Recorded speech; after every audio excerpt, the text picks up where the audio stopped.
Hello दोस्तों, welcome back to our YouTube channel Edu by M S Ali. बहुत दिनों बाद फिजिक्स का जो है लेक्चर रिकॉर्ड कर पा रहा हूँ क्योंकि थोड़ा बहुत काम था इसी वजह से। तो चलिए शुरू करते हैं, ऐसे ही हम लोग बहुत लेट हो चुके हैं। तो चैप्टर लेक्चर नंबर 8 है चैप्टर नंबर 6 का, जिसमें हम लोग आज बात करने वाले हैं बहुत ही important concepts like Joule's heating effect of current, उसके बाद इलेक्ट्रिकल एनर्जी एंड इससे रिलेटेड प्रॉब्लम्स जो बहुत ही कॉन्सेप्चुअल होते हैं। ओके, तो चलिए शुरू करते हैं। तो उससे पहले एक छोटा सा कॉन्सेप्ट ये है कि कौन सा बल्ब ज़्यादा तेज़ रोशनी देगा। आप लोगों का एमसीक्यू में क्वेश्चन ऐसे आता है कि अगर दो तीन बल्ब को अगर हम लोग जोड़ देते हैं सीरीज़ में अलग अलग वाट का, तो बताओ कौन सा बल्ब ज़्यादा तेज़ चलेगा। ठीक है, तो वो एक बहुत ही इंपॉर्टेंट कॉन्सेप्ट है, तो इस कॉन्सेप्ट को आप लोग नहीं भूलिएगा। मैं जिस तरह से बताने वाला हूँ बस उस तरह से आप लोग समझिए और चीज़ों को लर्न करिए। ठीक है, इसका डेरिवेशन नहीं है कि इसके अंदर का लॉजिक क्या है। ठीक है, तो चलिए शुरू करते हैं। कॉन्सेप्ट में क्या है आपका हेडिंग कि कौन सा बल्ब तेज़ रोशनी देगा। तो देखो, बल्ब अगर सीरीज़ कनेक्शन में है और जिसका पावर कम दिया हुआ हो तो वो बल्ब ज़्यादा रोशनी देगा। समझ में नहीं आई ये बात? तो देखो यहाँ पे समझो अब क्या है। बल्ब अगर सीरीज़ में है तो हम लोगों ने पिछले वाले लेक्चर में ये देखा था कि सीरीज़ कनेक्शन और पैरेलल कनेक्शन में क्या फ़र्क होता है। सीरीज़ कनेक्शन और पैरेलल कनेक्शन में फ़र्क ये होता है कि सर सीरीज़ कनेक्शन में वोल्टेज डिफरेंट रहता है और करंट सेम रहता है। मतलब अगर 5 एम्पीयर करंट अगर एक रजिस्टर से बह रहा है तो दूसरे रजिस्टर से भी 5 एम्पीयर करंट ही बहेगा। On the other hand voltage जो होता है वो डिफरेंस होता है। मतलब अगर मेरा आर का वैल्यू कहीं पे अगर 2 ओम है और एक आर 3 है जिसका रेजिस्टेंस का वैल्यू 4 ओम है, तो दोनों में पोटेंशियल डिफरेंस अलग अलग होगा, वोल्टेज ड्रॉप होगा वहाँ पे। ठीक है, लेकिन जब हम लोग बात करते हैं पैरेलल कॉम्बिनेशन की, तो वहाँ पे क्या था कि वहाँ पे करंट का डिस्ट्रीब्यूशन हो रहा था। मतलब करंट अलग अलग रजिस्टर से अलग अलग बह रहा था, लेकिन वोल्टेज जो था वो हर एक रजिस्टर में सेम ही था। ठीक है, तो वही कॉन्सेप्ट यहाँ पे भी यूज़ होगा। हालांकि वो कॉन्सेप्ट अभी आपके लेवल का नहीं है, बस आपको बस ये चीज़ याद रखनी है कि कौन सा बल्ब ज़्यादा तेज़ चलेगा सीरीज़ कॉम्बिनेशन में और पैरेलल कॉम्बिनेशन में। अगर सीरीज़ कॉम्बिनेशन दिया हुआ हो, अगर आपको क्वेश्चन में अगर ये चीज़ मेंशन किया हुआ है कि बताओ अगर 30 वाट 50 वाट और 80 वाट का बल्ब अगर मैं सीरीज़ में लगा दूँ, तो बताओ कौन सा बल्ब ज़्यादा चलेगा या ज़्यादा रोशनी देगा। तो आपको बताना है कि अगर सीरीज़ में अगर कनेक्शन अगर है तो जिसका पावर रेटिंग कम होगा। पावर रेटिंग कम किसका है? देखो यहाँ पे 30 वाट 50 वाट और 80 वाट में से पावर रेटिंग किसका सबसे कम है? तो बोलेंगे सर 30 वाट का। तो 30 वाट ज़्यादा तेज़ रोशनी देगा।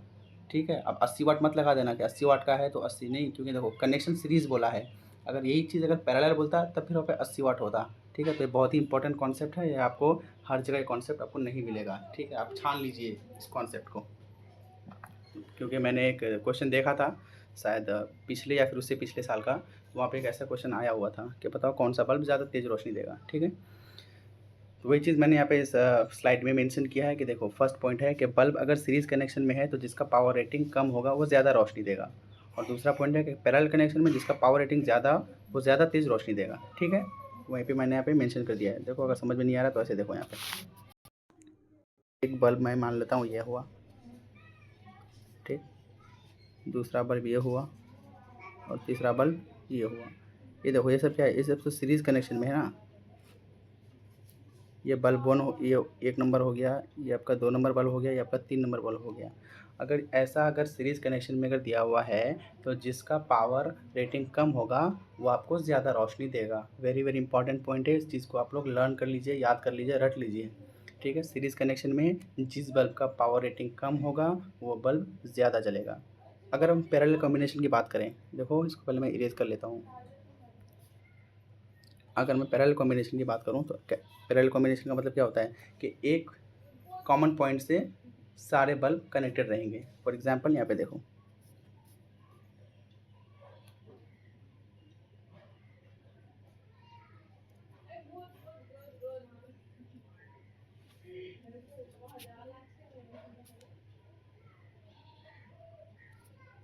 इसको यहाँ पे मान लेते, देखो ये हो गया मेरा कॉमन पॉइंट, ये और ये कॉमन पॉइंट। देखो तो जहाँ पे अगर ऐसा आपको कॉमन पॉइंट का अगर नज़रिया मिले कि अगर कहीं पे हमको एक कॉमन पॉइंट नज़र आ रहा है, तो आप समझ जाइए कि वहाँ पे हमको क्या मिलेगा, पैरेलल कॉम्बिनेशन मिलेगा। तो यहाँ पे देखो, अगर यहाँ पे अगर मैं 3 बल्ब को पैरेलली कनेक्ट किया हूँ, पैरेलल कॉम्बिनेशन में कनेक्ट किया हूँ, 1 नंबर बल्ब ये हुआ ऊपर वाला, 2 नंबर बीच वाला और 3 नंबर सबसे नीचे वाला। ठीक है, तो जिसका पावर रेटिंग ज़्यादा होगा वो बल्ब ज़्यादा तेज़ चलेगा।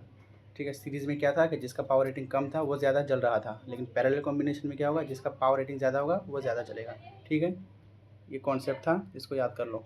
ठीक, चलो फिर नेक्स्ट स्लाइड में मूव करते हैं। नेक्स्ट स्लाइड में क्या है, देखो नेक्स्ट स्लाइड में आपका क्या, heating effect of electric current. बहुत ही इंपॉर्टेंट है जूल्स का ये नियम। ठीक है, इससे पहले जो था इलेक्ट्रिकल एनर्जी, ये मैंने नेक्स्ट या फिर नेक्स्ट 2 स्लाइड में मैंने उस चीज़ को कवर भी कर दिया है। ठीक है, कि इलेक्ट्रिकल एनर्जी क्या होता है, लेकिन पहले एक चीज़ और लर्न कर लो। देखो ये मैं पीपीटी में मेंशन नहीं किया हूँ, इसको सुनो अच्छे से। अगर एक बल्ब है और मेरे पास एक ही सेल है, सेल हम लोगों ने पढ़ा था ना क्या होता है, अगर एक सेल है और उस सेल के साथ एक ही बल्ब कनेक्टेड है तो वो हमको उसके हिसाब से रोशनी देगा। ठीक है, जितना बल्ब का रेटिंग वगैरह है। लेकिन वहीं पे अगर मैं 2 बल्ब अगर कनेक्ट कर देता हूँ उसी सेल में तो हमको रोशनी कम मिल जाएगी। ठीक, तो ये बहुत ही इंपॉर्टेंट था, एक कॉन्सेप्ट आपके बुक में मेंशन किया हुआ था, इसलिए मैंने ये चीज़ बता दिया। ठीक है, कि अगर नंबर ऑफ़ बल्ब्स को अगर बढ़ा दे रहे हैं, मतलब बल्ब की तादाद को अगर बढ़ा दे रहे हैं तो हमको जो है रोशनी वो जैसे पहले मिल रही थी उससे थोड़ी कम मिलेगी। ओके, तो यही था। क्या था ये, कि अगर सेल की तादाद मुअय्यन हो और हम लोग बल्ब की तादाद बढ़ा दें तो करंट की मकदार कम हो जाती है और बल्ब की रोशनी भी कम हो जाती है। ठीक है, और दूसरी तरफ अगर सेल की तादाद बढ़ा दी जाए, मतलब अगर हम लोग बैटरी को बढ़ा दे रहे हैं, आम भाषा में बैटरी समझ लो, सेल क्या होता है, बैटरी होता है। ठीक है, ग्रुप ऑफ सेल्स को हम लोग क्या बोलते हैं, बैटरी बोलते हैं। तो अभी आम भाषा में आप लोगों को समझाने के लिए मैं बैटरी बोल दे रहा हूँ। अगर मैं बैटरी को अगर बढ़ा दूँ, नंबर अगर पहले एक बैटरी था, अब मैं 2, 3 या 4 बैटरी बढ़ा दे रहा हूँ। ठीक है, और बल्ब की तादाद को मैं कांस्टेंट रख रहा हूँ, मतलब पहले अगर मैं 3 बल्ब यूज़ कर रहा था तो अभी भी मैं 3 बल्ब ही यूज़ कर रहा हूँ, तो बल्ब से करंट की मकदार बढ़ जाएगी और बल्ब की रोशनी भी काफ़ी तेज़ हो जाएगी। ठीक है, तो ये था छोटा है कॉन्सेप्ट। ओके, चलो फिर हम लोग joules law of heating effect of current की बात करते हैं। अभी क्या है, देखो joules law of heating effect of electric current क्या है, कि जूल के हिरारती असर का कुलिया है। देखो उर्दू में भी मैंने ये चीज़ लिख दिया है, अगर आपको इंग्लिश में अगर कोई दिक्कत आएगी तो। ठीक है, तो 3 लॉ है, 3 लॉज पर मुश्तमिल है, 3 लॉ से बना हुआ है। ये 3 बातें जूल्स के कुलिये को, यानी कि जूल्स के हीटिंग इफेक्ट को एक शक्ल देती है। ठीक है, तो वो क्या क्या लॉ था वो देखो, लॉ ऑफ करंट। जूल भाई साहब ने क्या बोला कि अगर किसी कंडक्टर से, अब इलेक्ट्रिक करंट किससे बहेगा, कंडक्टर से ही तो बहता है। हमने पढ़ा था कि कंडक्टर में क्या होता है, फ्री इलेक्ट्रॉन्स होते हैं। ठीक है, उसी फ्री इलेक्ट्रॉन्स के कारण इलेक्ट्रिसिटी का फ्लो पॉसिबल होता है। ठीक है, तो लॉ ऑफ करंट उसने बताया लॉ ऑफ करंट में कि अगर किसी कंडक्टर से इलेक्ट्रिक करंट बह रही है, ठीक है, तो उससे जो हीट पैदा होगी वो इलेक्ट्रिक करंट के स्क्वायर का डायरेक्टली प्रोपोर्शनल होगा। नई बात आई समझ में तो समझ लो, बात समझ नहीं आई है तो समझ लो। उसने ये बताया कि अगर किसी कंडक्टर से अगर इलेक्ट्रिक करंट बह रही है, मान लो ये मेरा एक कंडक्टर हुआ, ये एक मेरा कंडक्टर हुआ, मान तार है, आम भाषा में कंडक्टर का मतलब तार, तार से तो करंट बहता है ना। ठीक है, तो ये कंडक्टर हुआ मेरा।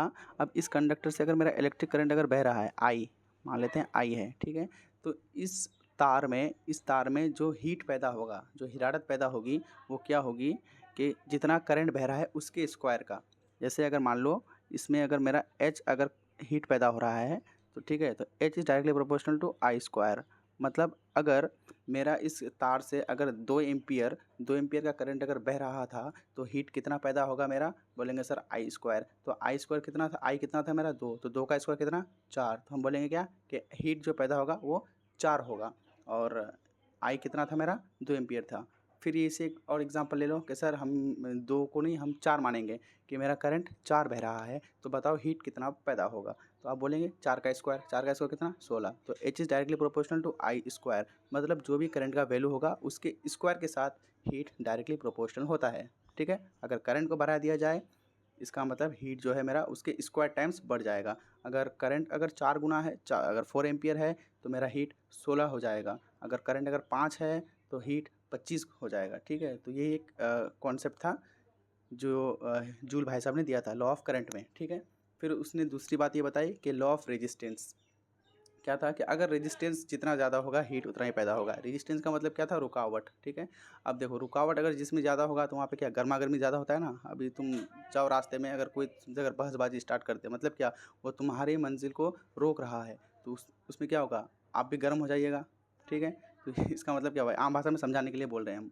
ठीक है, तो रेजिस्टेंस वही चीज़ होता है जो आपके काम में रुकावट पैदा करे। तो यहाँ पे क्या है, इलेक्ट्रिक करंट का, तो इलेक्ट्रिक करंट में अगर जितना ज़्यादा रुकावट होगा हीट भी उतना ही ज़्यादा होगा। तो इसी वजह से H is directly proportional to R होता है।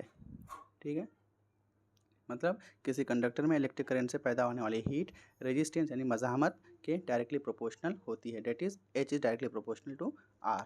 यहाँ तक कोई दिक्कत? अगर कोई दिक्कत हो तो कमेंट सेक्शन में ज़रूर बताना, ठीक है। चलो फिर नेक्स्ट स्लाइड में मूव करते हैं। नेक्स्ट स्लाइड में क्या है?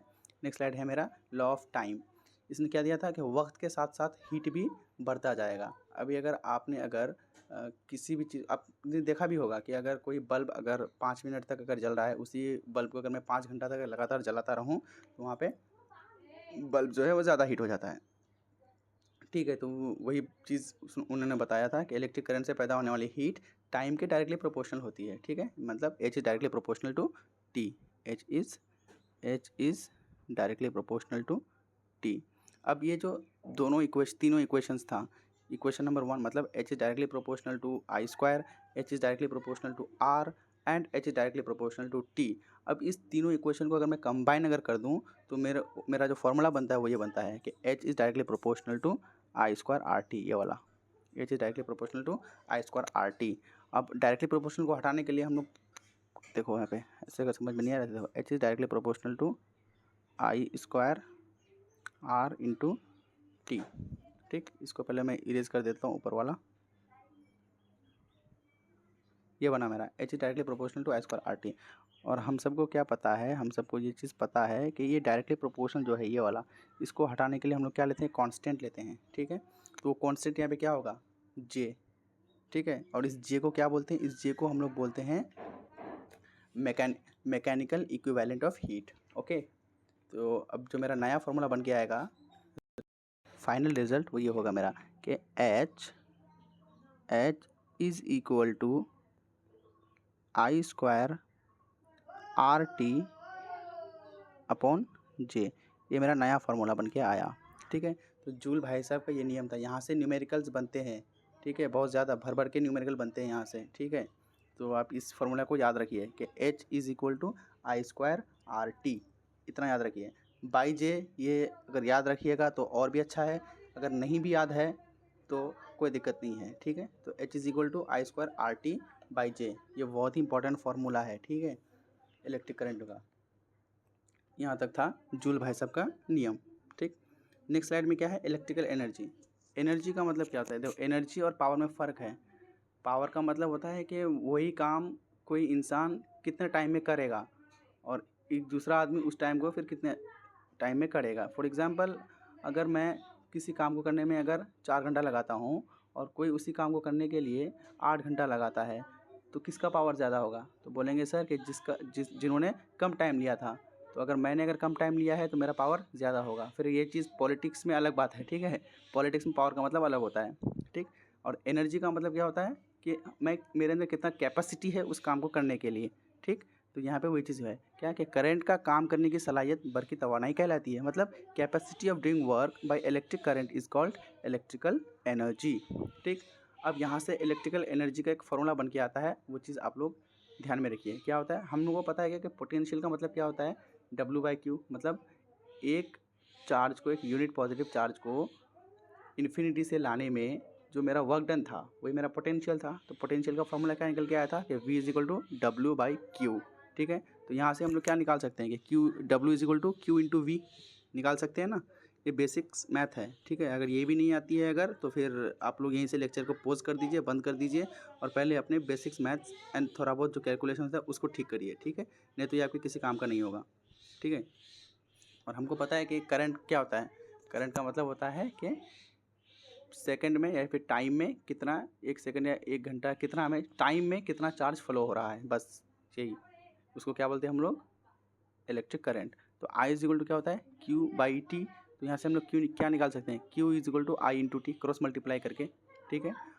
और अगर मैं इस तीनों को अगर कंबाइन कर दूँ, यहाँ पे देखो W का वैल्यू क्या निकला था, Q into V and Q is equal to कितना निकला, I इंटू T। तो यहाँ पे देखो अगर समझ में नहीं आ रहा तो यहाँ पे देखो 1 minute, I is equal to W is equal to मेरा लास्ट क्या निकला, यहाँ से W इज इक्वल टू क्या निकला मेरा, Q इंटू V, ये निकला ना। Wait W is equal to Q into V निकला, W लिख देते हैं पहले। और Q का वैल्यू कितना निकला मेरा, Q का मतलब ये वाला I इंटू T। तो I into T into V. इसको अगर हम लोग अरेंज कर देंगे तो मेरा क्या निकल जाएगा कि W is equal to V I sorry W is equal to VINT। ठीक, तो यही फॉर्मूला आपको याद रखना है, जहाँ पे आपका W जो है वो क्या है, वर्क है, work done by electric current है, V क्या है, पोटेंशियल डिफरेंस है, और Q क्या है, उस कंडक्टर से जितना चार्ज बह रहा था वही, W is equal to VIT। ये भी फार्मूला बहुत इंपॉर्टेंट है, इसको भी आपको याद रखना है। ठीक है, यहाँ से न्यूमेरिकल बनेंगे कि बताओ अगर मेरा पोटेंशियल डिफरेंस अगर 5 वोल्ट का है, उससे 5 एम्पियर का करंट बह रहा है 4 सेकंड के लिए, तो बताओ इलेक्ट्रिकल एनर्जी कितना होगा। ठीक, यहाँ तक कोई दिक्कत होगा तो कमेंट्स में बताना। ओके, ज़्यादा कुछ नहीं है इसमें, और बहुत ही इंपॉर्टेंट कॉन्सेप्ट था ये वाला। ठीक है, तो यहाँ पे मैंने उस सब के बारे में जिक्र कर दिया है। ठीक है, तब भी अगर आपको दिक्कत का सामना करना पड़ रहा है तो फिर आप लोग कमेंट्स में बताइए, कमेंट सेक्शंस ओपन है आप लोगों के लिए।